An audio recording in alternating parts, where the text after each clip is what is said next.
Bien-aimés dans le Seigneur, nous vous saluons dans le beau et précieux nom de notre Seigneur Jésus-Christ de Nazareth. Lui qui de toute éternité est Dieu, nous le bénissons. Lui qui nous a donné rendez-vous auquel nous avons répondu, et j'ai foi que nous serons bénis. Parce que nul ne vient à lui sans être réellement béni s'il vient avec tout son cœur. Et je crois que toi et moi, nous sommes là de tout notre cœur. Et le Seigneur nous bénira. Il nous éclairera, il nous orientera. Sa parole nous rendra ministère. Parce que sa parole, elle est puissante. Très puissante. Et elle nous rendra ministère. Et vous savez, toujours à l'entame de cette émission, nous l'adorons. Et c'est ce que nous allons faire encore, l'adorer. L'adorer lui dit combien de fois il est grand. L'élever au-dessus de toute situation que nous traversons dans notre vie. Oui, le glorifier. Parce qu'il est digne d'être glorifié. Alors ensemble, adorons-le. Est-ce que tu peux te disposer? Est-ce que tu peux disposer ton cœur pour l'adorer? Où que tu sois. Est-ce que tu peux lui dire, Saint-Esprit, je te fais place dans mon cœur. Viens régner en tant que maître. Déborde en moi, déborde en moi. Viens régner encore et encore. Toi qui n'as pas encore reçu Jésus, tu ne pourras pas l'avoir. Tu ne pourras pas l'avoir si tu n'as pas encore reçu Jésus. Alors si tu es prêt, tu peux le recevoir. Tu peux lui ouvrir ton cœur. Tu peux lui dire, Seigneur, je suis disposé à t'appartenir. Et va t'accorder le Saint-Esprit qui va déborder en toi. Alléluia. Prosterne-toi et commence par l'adorer.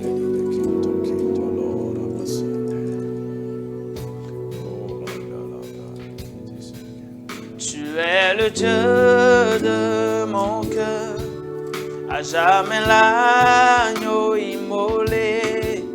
Ton nom s'élève en majesté, prosterné je t'adore. Tu es le Dieu de mon cœur, à jamais l'agneau immolé. Ton nom s'élève en majesté, prosterné je t'adore. Tu es le Dieu de mon cœur, à jamais l'agneau immolé. Ton nom s'élève en majesté, prosterné je t'adore. Tu es le Dieu de mon cœur, à jamais l'agneau immolé.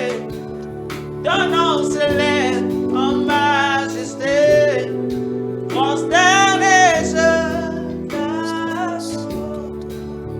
Tu es le Dieu de mon cœur, à jamais l'agneau immolé.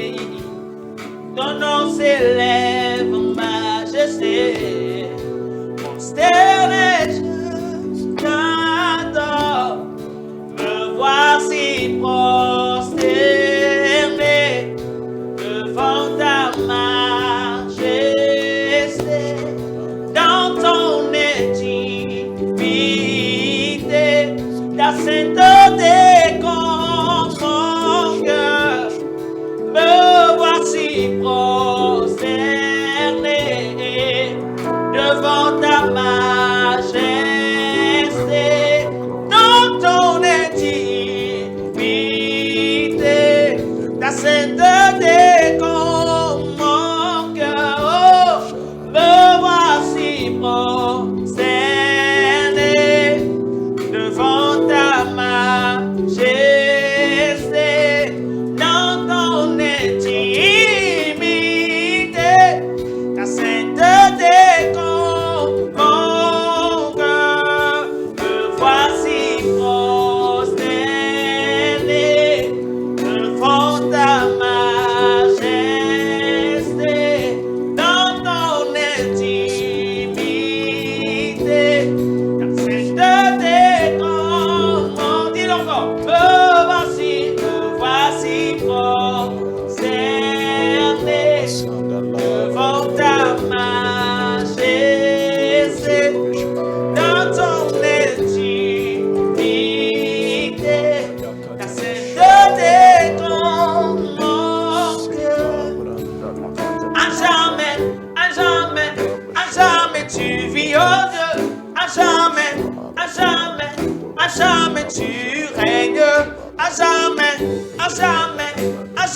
tu vis, oh Dieu, à jamais tu règnes, à jamais tu vis, oh Dieu, à jamais tu règnes, à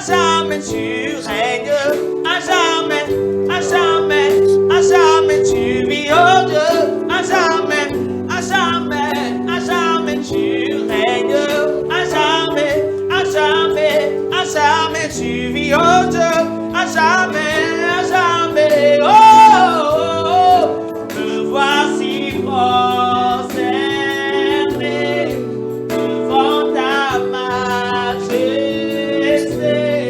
dans ton intimité, la sainteté convoque, oh, me voici prosterné devant ta majesté, dans ton intimité, la sainteté convoque, la sainteté convoque, la sainteté convoque.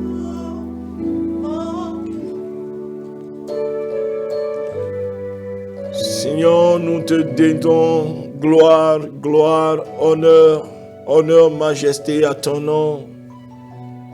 Tu règnes et ton règne est éternel. Nous te célébrons, Dieu très haut, Dieu créateur du ciel et de la terre, Dieu tout-puissant, Dieu insondable, formidable, redoutable, inchangeable, immuable. Nous te célébrons, nous t'adorons parce que tu en es digne. Parce que tu en es digne. Sois béni d'éternité en éternité. Merci encore parce que tu es à l'œuvre, oui, en ce lieu.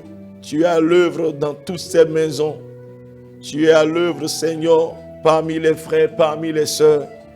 Merci, Père, pour tout ce que tu veux faire dans ces vies. Béni sois-tu au nom de Jésus-Christ de Nazareth. Amen. Que Dieu nous bénisse. Bien-aimés, nous allons entamer une étude ce matin ou bien ce soir, ça dépend de l'endroit où tu te trouves à ce moment. Le thème de cette étude, c'est le Saint-Esprit, le Dieu de la révélation. Le Saint-Esprit, le Dieu de la révélation. Gloire à Jésus. Nous avons beaucoup appris, Seigneur, sur la troisième personnalité divine. Nous savons que Dieu est un et qu'il s'est manifesté sous trois formes, c'est-à-dire le Père, le Fils et le Saint-Esprit. Ce n'est pas qu'il y a trois dieux, mais il y a un seul Dieu. Et nous voyons ces manifestations. Donc nous allons parler du Dieu, le Saint-Esprit, qui est le Dieu de la révélation. On a entendu beaucoup de choses sur le Saint-Esprit et on ne finira jamais d'entendre sur, oui, cette personne divine, cette personnalité divine, parce que le Saint-Esprit est tellement profond, il y a tellement de choses qu'on peut connaître sur lui. Et il faut que lui-même t'amène vraiment dans les profondeurs de ces choses, parce qu'il n'y a que lui qui puisse se révéler, c'est-à-dire puisse se faire connaître. Gloire à Jésus. Parce que personne ne peut connaître Dieu si Dieu ne se révèle à lui.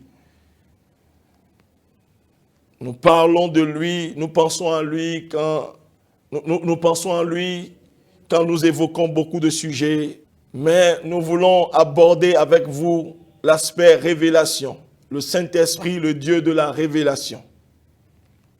Gloire à Jésus. Le Dieu de la révélation. Quand on parle de la révélation, cela sous-entend que quelque chose est caché, quelque chose est voilé, et il faut qu'on enlève le voile pour que la chose paresse. Il faut qu'une vérité soit dite sur la chose pour que les esprits soient éclairés. Donc, quand on parle de révélation, on parle de mystère. Il y a un mystère, il y a quelque chose qui est flou, qu'on ne voit pas et qu'on veut voir. Vous voyez? Et lorsque le voile est ôté, alors on voit la chose clairement. Et quand on voit la chose, quand on perçoit la chose, cela a un impact sur la vie de celui qui voit. Gloire à Jésus. Le Saint-Esprit est le Dieu de révélation. Allons dans la parole de Dieu. Deutéronome 29, verset 29. La Bible dit, les choses cachées sont à l'Éternel, notre Dieu. Les choses révélées sont à nous et à nos enfants, à perpétuité, afin que nous mettions en pratique toutes les paroles de cette loi. Les choses cachées sont à l'Éternel, notre Dieu. Les choses révélées sont à nous et à nos enfants, à perpétuité, afin que nous mettions en pratique toutes les paroles de cette loi.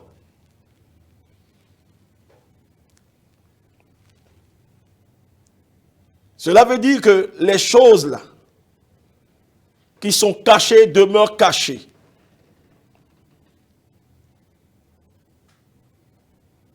Et elles appartiennent à Dieu.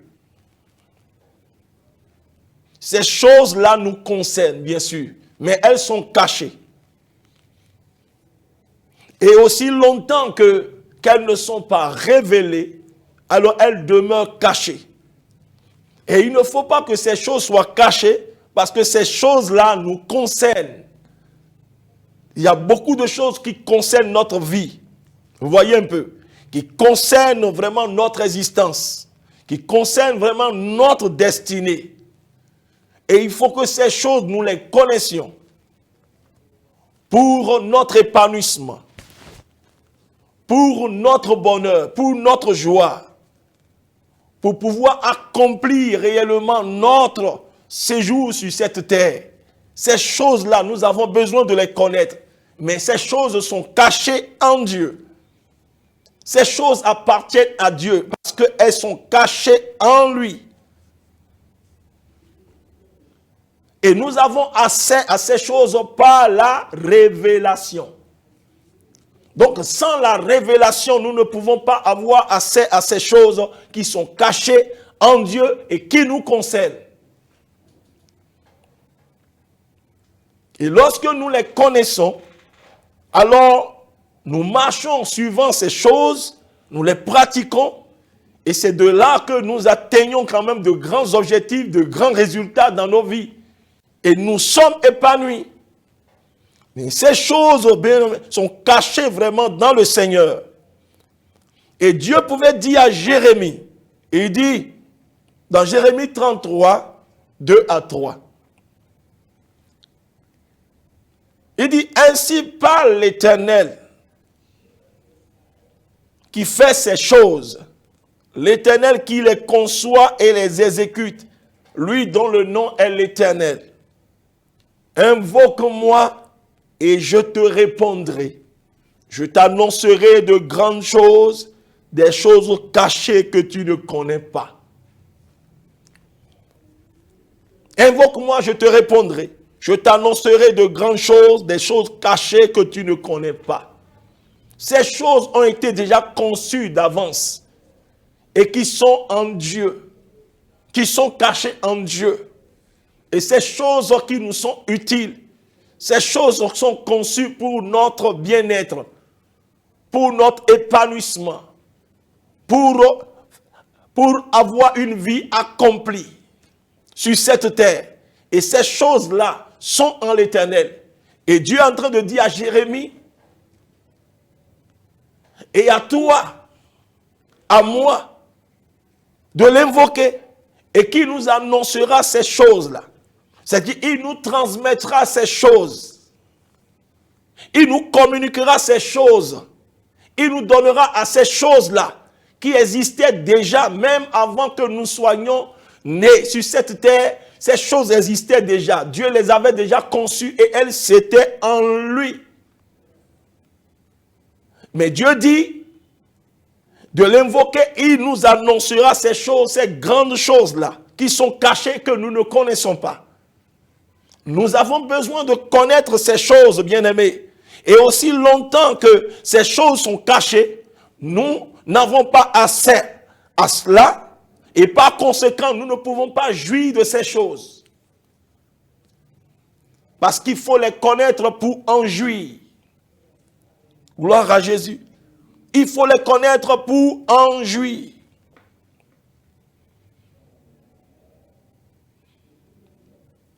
Parce que ne pas connaître ces choses, bien-aimés, ça peut réduire un homme à l'esclavage.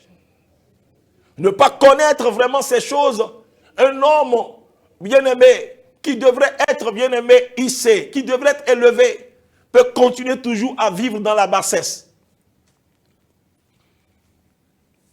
Ne pas connaître ces choses, bien-aimé, que Dieu a préparées d'avance et qui sont cachées en lui, bien-aimé, ça peut amener un homme à subir. À subir. Ça peut le réduire, bien-aimé, en esclavage. Bien-aimé, mais lorsque l'homme connaît ces choses, lorsque Dieu lui donne la révélation de ces choses, il est libéré. Ces choses, bien-aimés, en d'autres termes, sont appelées des vérités.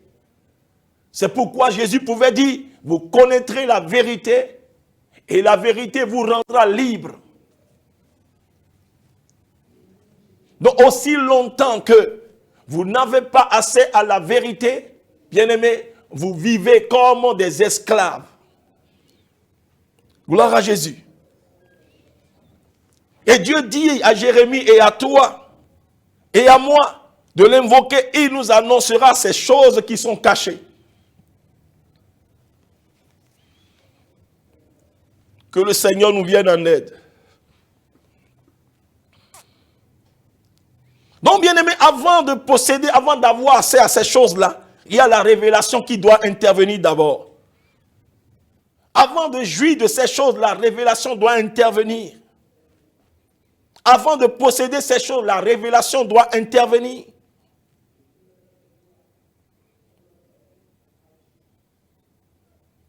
La révélation est tellement importante, très importante, que Paul, dans sa prière pour les Éphésiens, dans Éphésiens 1, lisons 16, 17, la Bible dit, « Je ne cesse de rendre grâce pour vous, faisant mention de vous dans mes prières, afin que le Dieu de notre Seigneur Jésus-Christ, le Père de gloire, vous donne un esprit de sagesse et de révélation dans sa connaissance. » Qu'il vous donne un esprit de sagesse et de révélation dans sa connaissance. Gloire à Jésus. Et Paul dit, je ne cesse de faire cette prière. Donc si Paul insiste tellement sur cette prière, cela veut dire que la chose qu'il est en train de demander doit être vraiment importante. Très importante pour l'Église. Parce que Paul a appris quand même la foi de l'Église. La foi qu'ils ont en Dieu. Le amour pour le Seigneur. Mais Paul voyait que quelque chose leur manquait. Parce qu'il y a une richesse. Il y a la richesse, il y a la gloire de la richesse, de l'héritage que Dieu leur a réservé. Et ils n'en ont pas connaissance. Il y a des choses merveilleuses créées en Dieu pour eux et ils n'en ont pas connaissance. Mais Paul prie parce que Paul savait que pour avoir accès à ces choses, à cette richesse, à cet héritage que Dieu leur a réservé, il faut qu'ils aient la révélation. C'est pourquoi Paul prie afin que Dieu leur donne l'esprit de sagesse et de révélation.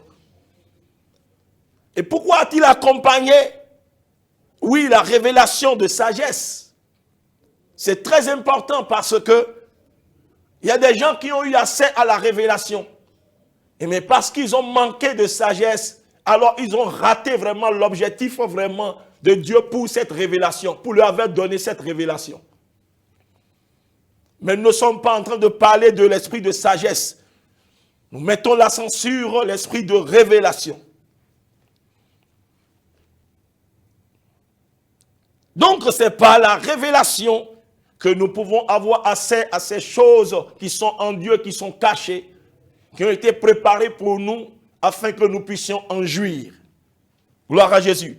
C'est pourquoi Paul insiste devant Dieu, il prie sans cesse en demandant à Dieu de leur donner un esprit de sagesse et de révélation dans sa connaissance.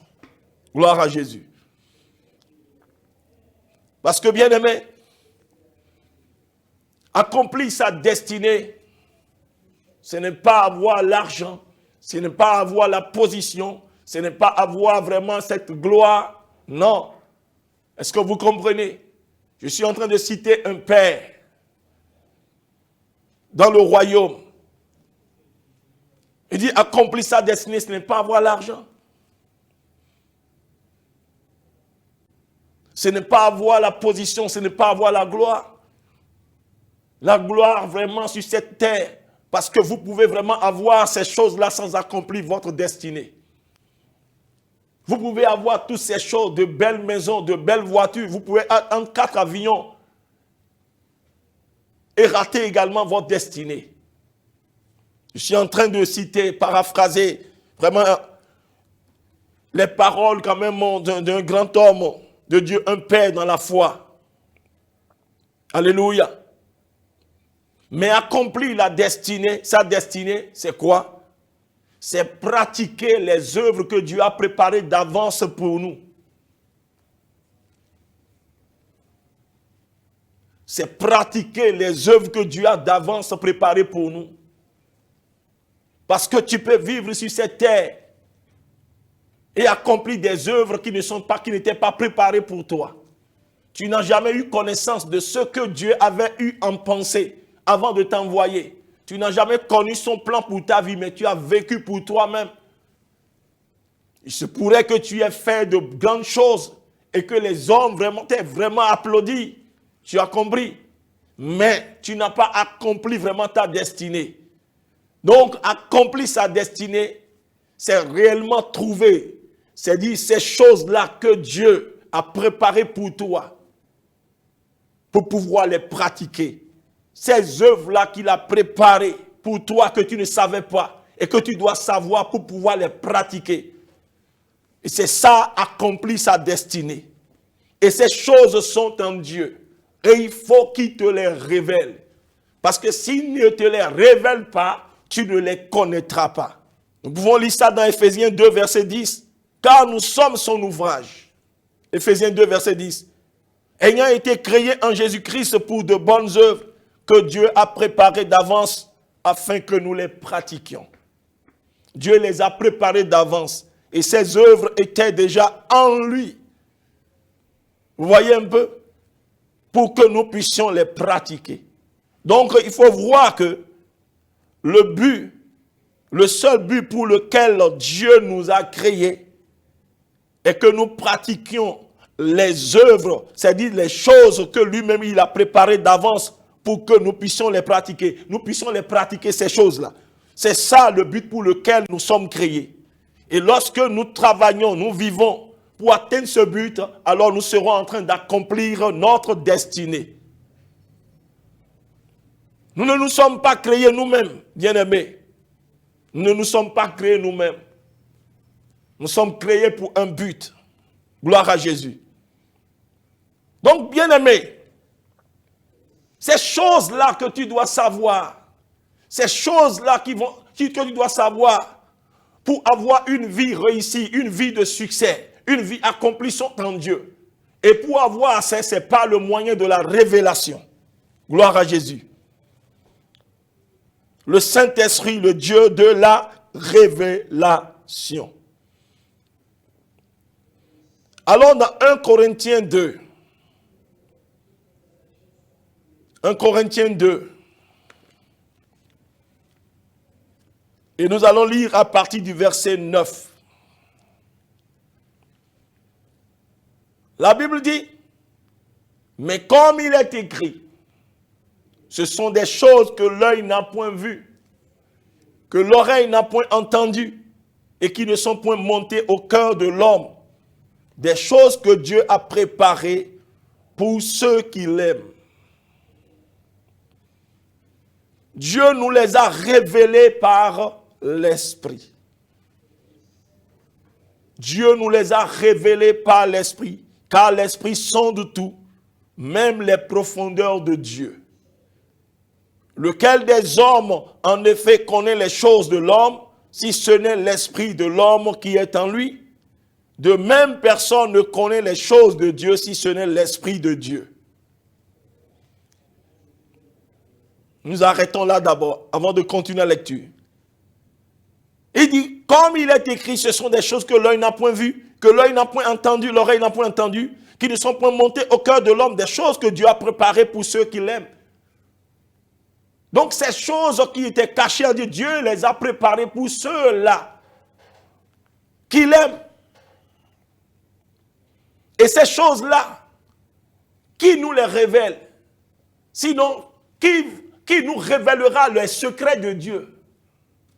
Ces choses qui sont cachées en Dieu et qui nous concernent, qui peut nous les révéler? Bien-aimés, c'est l'Esprit de Dieu qui nous les révèle. Et il les révèle à ceux qui l'aiment.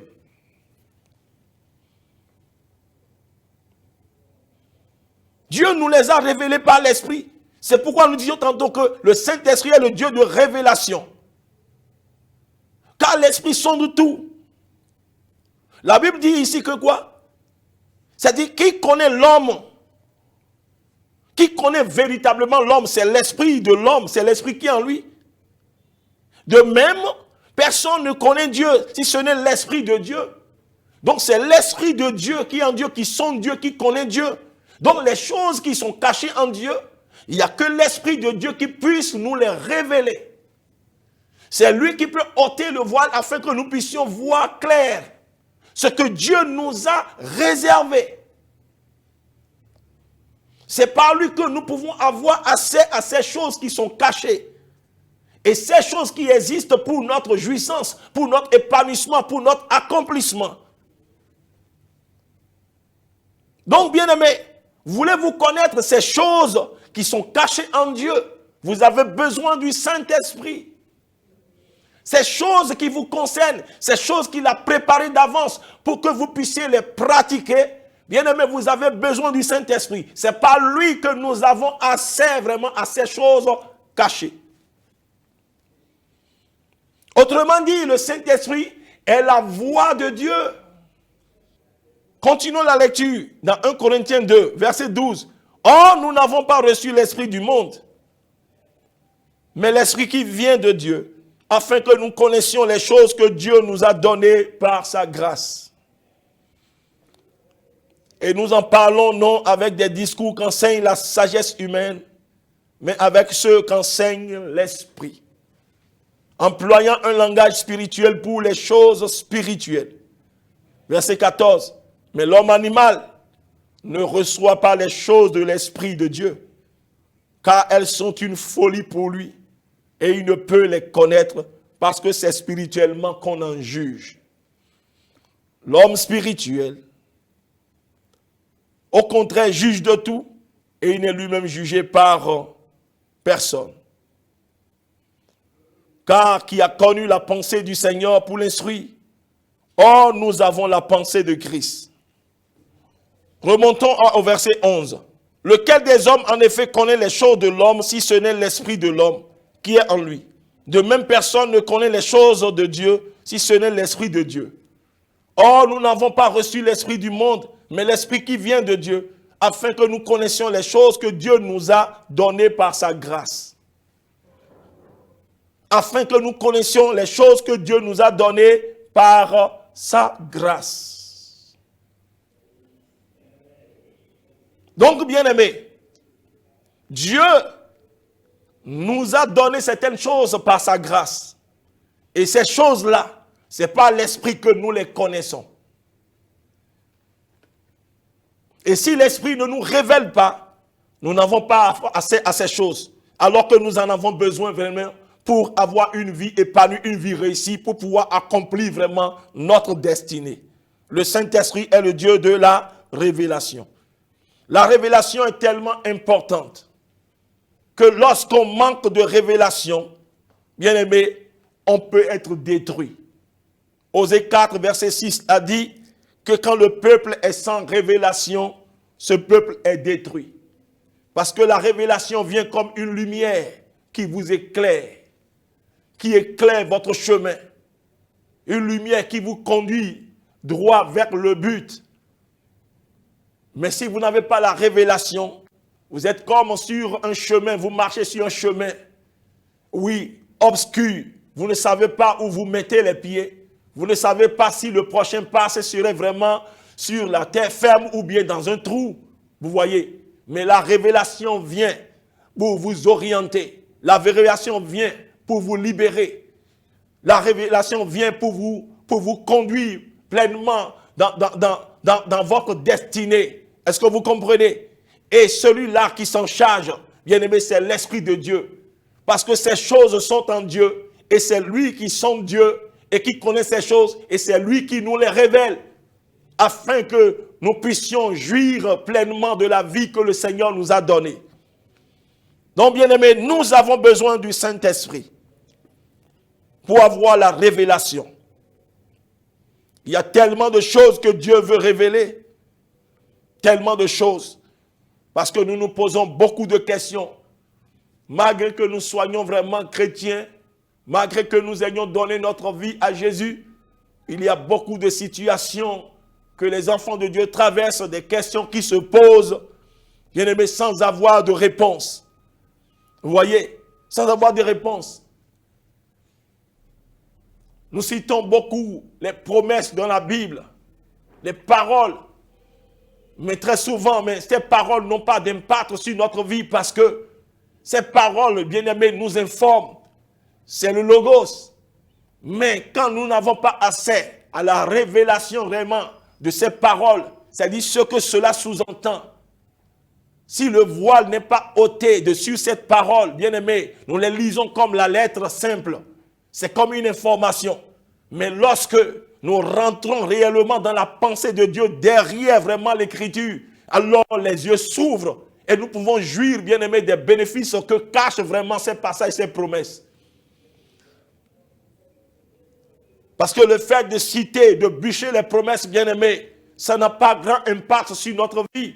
Mais lorsque nous saisissons la révélation, vraiment des choses que cela cache, bien aimé, alors, bien aimé, nous avons vraiment un résultat. Il y a un impact positif et nous pouvons même crier Alléluia.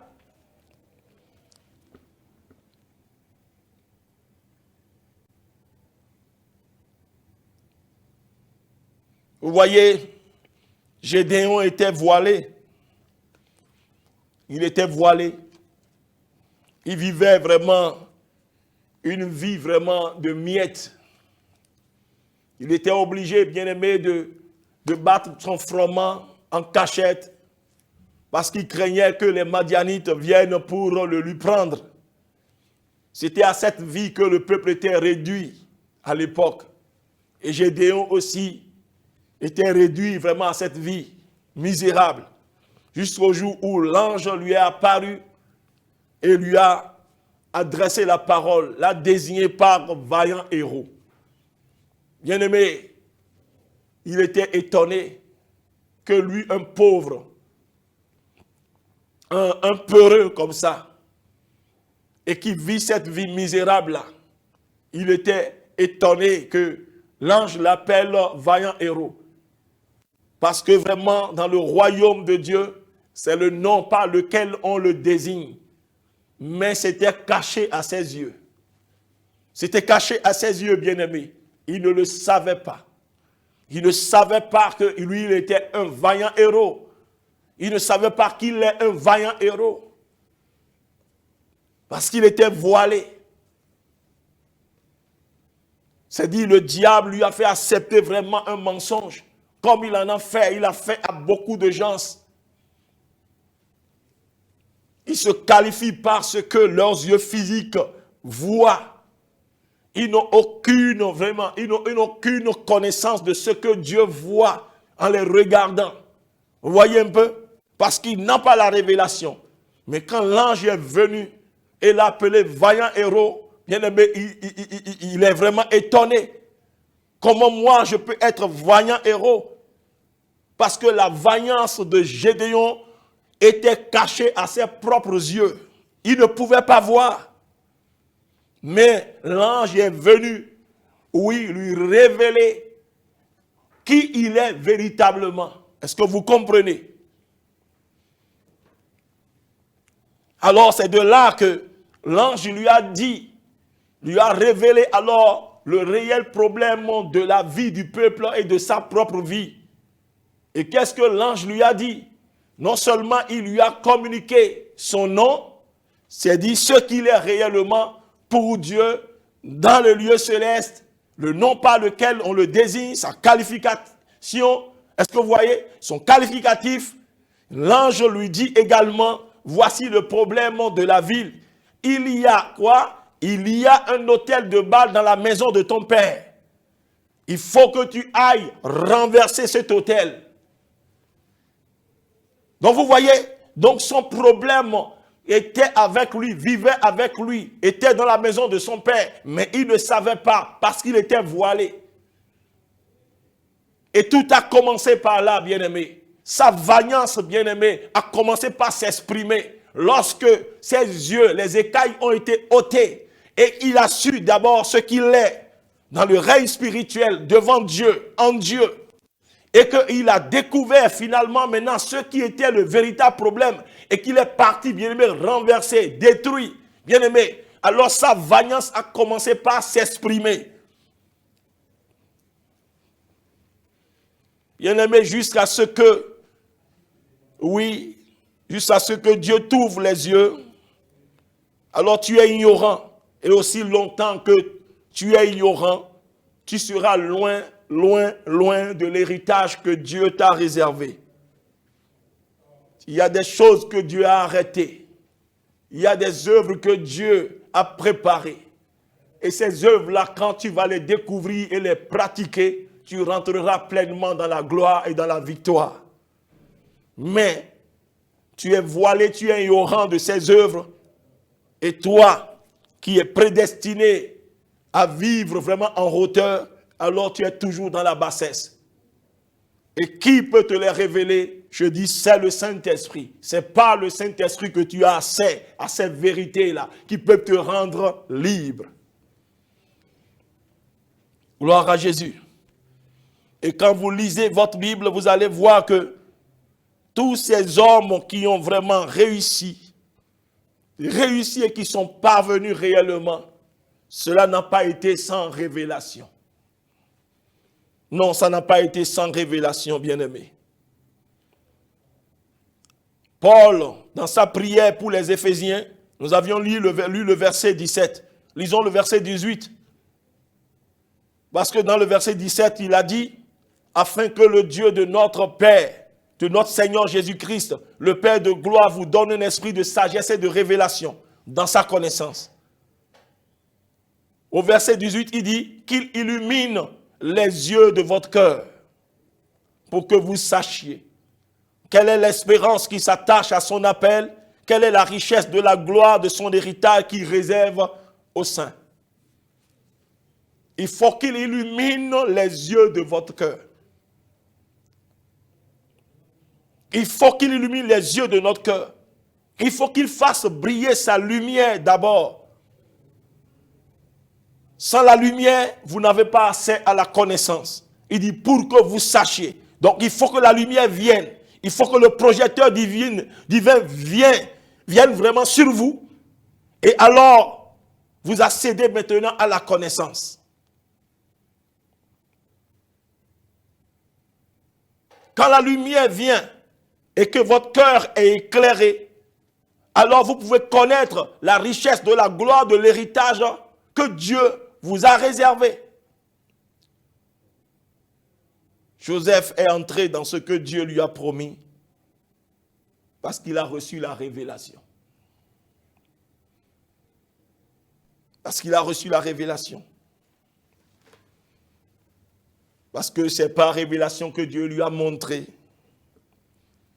que lui, il deviendra tellement grand et il sera élevé au-dessus de tous ses frères. Alléluia. Et quand vous lisez vraiment son parcours, pour que cela s'accomplisse, bien aimé, il a dû faire quoi? C'est dit, le Seigneur lui a révélé quelque chose.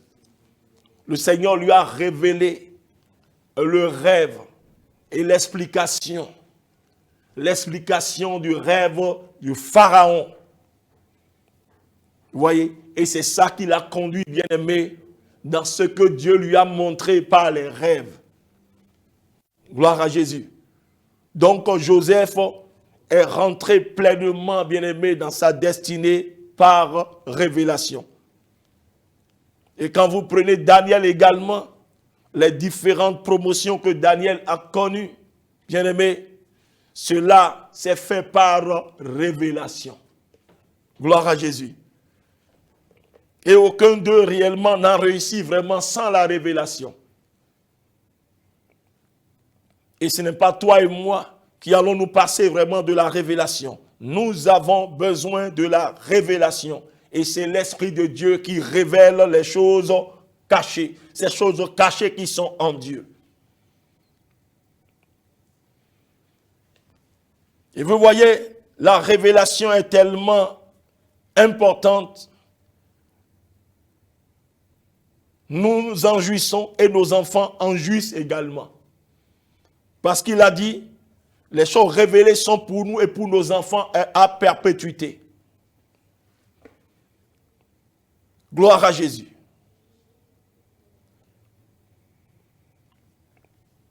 Je me souviens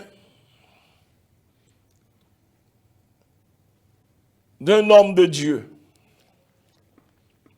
qui a connu le Seigneur et qui servait le Seigneur.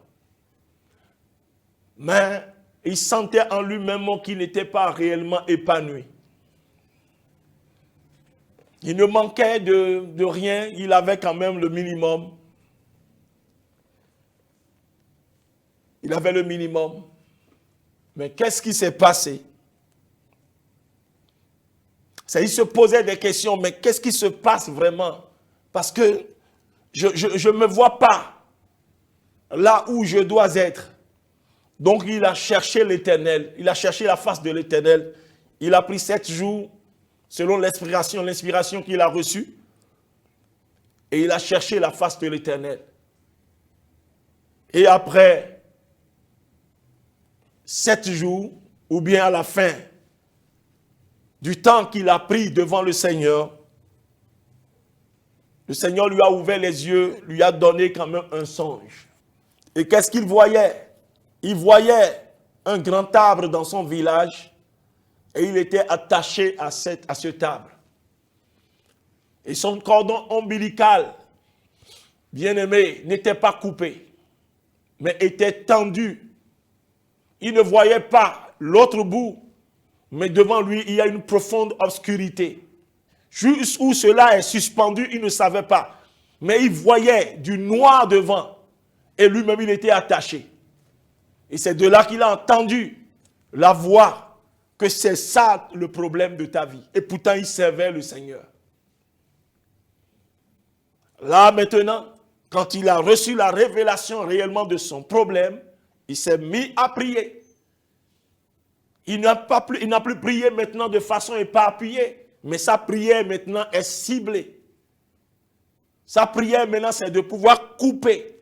Et ce qui a été fait, et sa vie a changé. Bien-aimé, il a été délivré comment? Par la révélation. Par la révélation. Si vous n'avez pas la révélation, vous subissez. Même en tant qu'enfant de Dieu. Enfant de Dieu, il y a beaucoup de choses qui sont préparées d'avance pour nous et qui sont en Dieu, que nous devons connaître, que nous devons pratiquer et rentrer pleinement vraiment dans la victoire, dans la gloire, dans l'élévation. Mais aussi longtemps que ces choses nous sont cachées, bien-aimés, nous allons vivre comme des esclaves. Nous allons vivre en servitude, bien-aimés, sur cette terre. Et qui peut nous les révéler, c'est le Saint-Esprit. Et il les révèle à ceux-là qui aiment Dieu.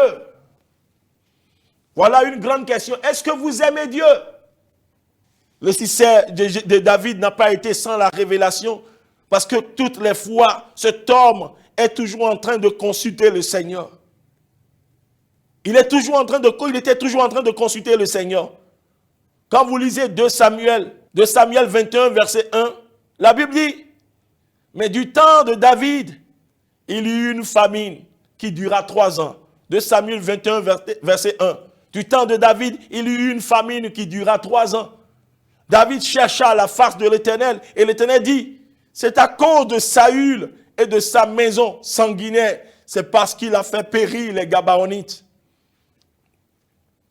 Vous voyez, la famine a duré 3 ans.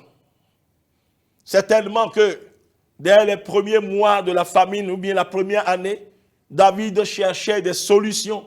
Peut-être il a réuni les connaisseurs de son royaume. Les gens qui ont la connaissance naturelle. Peut-être les climatologues, comme on les désigne, je ne sais pas, pour réfléchir sur la situation. Mais comment se fait-il que vraiment il ne pleut plus? Donc il a dû chercher des solutions, certainement. Mais la famine persistait. Parce que quand la famine persiste, ça veut dire qu'il ne pleut pas, la terre ne produit pas, la terre est sèche. Donc pendant 1 an, 2 ans et 3 ans, et c'est après la 3e année maintenant que David dit, mais cette affaire-là, on ne comprend plus. Il faut que j'aille voir l'Éternel et que je lui pose la question. Et la Bible dit que lorsqu'il a consulté l'Éternel, alors Dieu lui a révélé la source du problème. Dieu lui a dit que c'est à cause de Saül et de sa maison sanguinaire. C'est parce qu'il a fait périr les Gabaonites. Parce qu'il y avait une alliance qui avait été traitée entre Israël et ce peuple qui devrait être détruit comme les autres peuples. Mais ils ont usé de ruse, les Gabaonites. Et Josué et ses compagnons sont tombés vraiment dans le piège et l'alliance a été traitée devant l'Éternel. Et cette alliance stipulait que, oui, Israël ne doit pas faire du mal aux Gabaonites. Mais Saül, bien-aimé, a violé cette alliance. Et c'est ça qui a tiré la malédiction, Seigneur, sur la nation. Et la famine a commencé par frapper. 1 an, 2 ans, 3 ans. Des solutions ont été cherchées. Mais aucun résultat. Ça veut dire qu'il y a un mystère. Qu'est-ce qui se passe? Il faut que j'aille vers Dieu. C'est ce que David a dit. Et Dieu lui a révélé. Sans la révélation, bien-aimés, nous tâtonnons. Sans la révélation, nous spéculons. Sans la révélation, nous accusons. Sans la révélation, nous trouvons des boucs émissaires. Sans la révélation, bien-aimés, nous sommes confus, nous sommes fatigués. Mais lorsque vous avez la révélation, la lumière, lorsque la vérité vous parvient, bien-aimés, vous êtes libérés.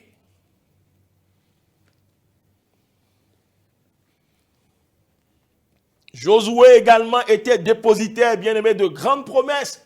Tant que tu vivras, nul ne tiendra devant toi, n'est-ce pas? Nul ne tiendra devant lui.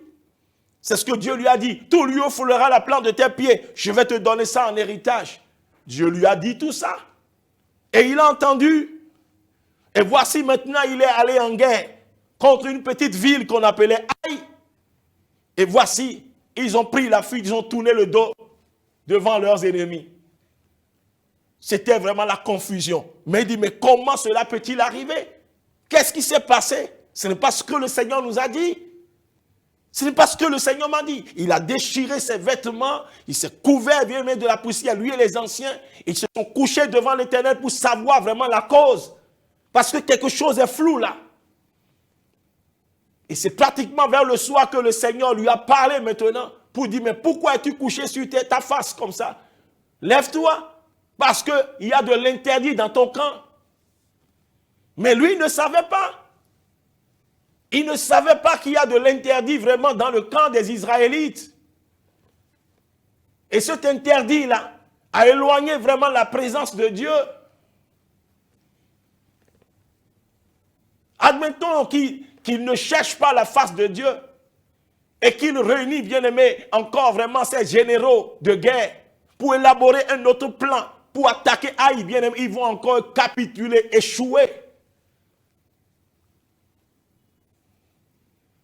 Et c'est la vie de beaucoup de chrétiens. À des moments donnés, bien aimé, il faut marquer une pause pour changer sa prière. Il faut vraiment que tu aies accès à la révélation. Il faut que tu fasses recours à la révélation. Le Saint-Esprit révèle, bien aimé, les choses cachées. Donc, Dieu a dit à Gédéon, il y a de l'interdit. Alors, bien aimé, c'est ce qui s'est appliqué à faire maintenant. Il a travaillé de sorte à ôter l'interdit. Et quand il a ôté l'interdit, il est allé en guerre. Et bien aimé, la victoire est intervenue.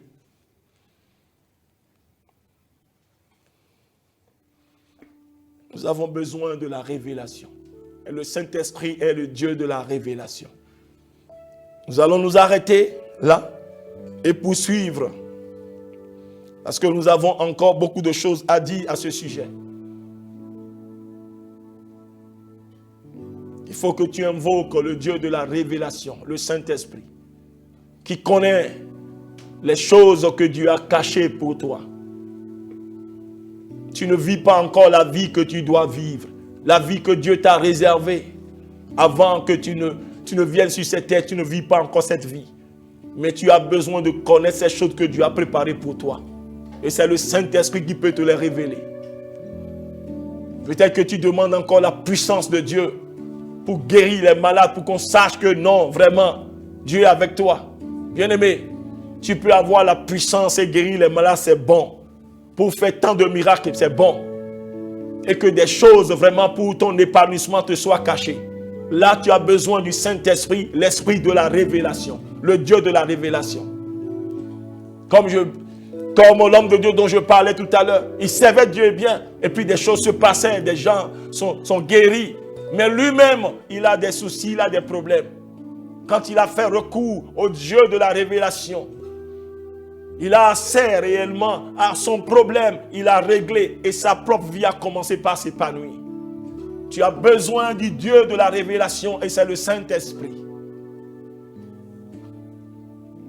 Est-ce que tu as déjà donné ta vie à Jésus?